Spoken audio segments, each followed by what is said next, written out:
The tale of the dark elf Ultan of the Shell and Oella, a Fey queen, began in the forlorn years following the scouring of the Great Grove. Disillusioned with his own kind's cruelty and lust for power, Ultan fled the gloomy eaves of Durham Forest and searched for a new purpose. Years of travel led him to the far east of Peltas, where a familiar sight awaited, an ancient woodland full of mysteries and dangers. Mesmerized, Ultan ventured deeper into the mistwood. Slowly, cautiously, he explored the strange energy that permeated the forest and all who dwelt in it. The rhythm, the sylvan elves he met called it. It was beautiful. By chance, or fate, Ultan's paths crossed that of a radiant fae within days of arrival. Oella felt the stranger's sorrow, and where many of her kind would have expelled him, or worse, she approached Ultan peacefully. The two conversed for a while, each seeking a greater understanding of the other. A queen among her kind, Oella was wise and charming and beloved by many. But it was her passion and love of life that captivated Ultan's heart and inspired him to seek her out again and again.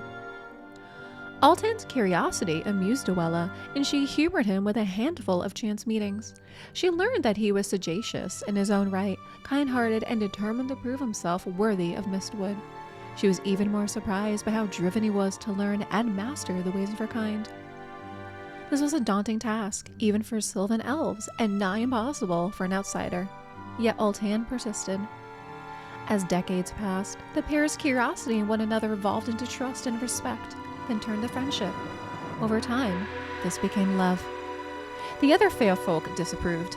Oella cared not. She inducted Ultan into her court as her knight and champion. Many ventures together led the lovers to the charred remnants of the Great Grove itself.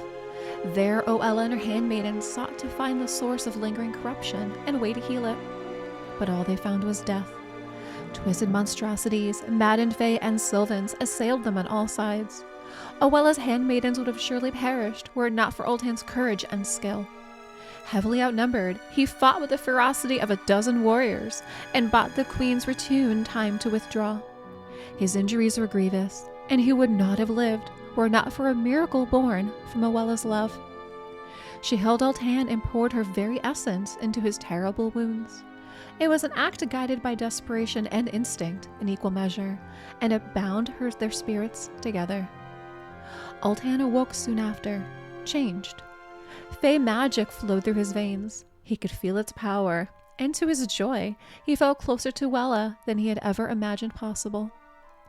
Upon their return, Oella named Ultan as her consort, a faithful friend and ally to rule by her side. His bravery and sacrifice had earned him a modicum of respect among the Fae, but it may be many centuries still before the fair folk accept Ultan as one of their own.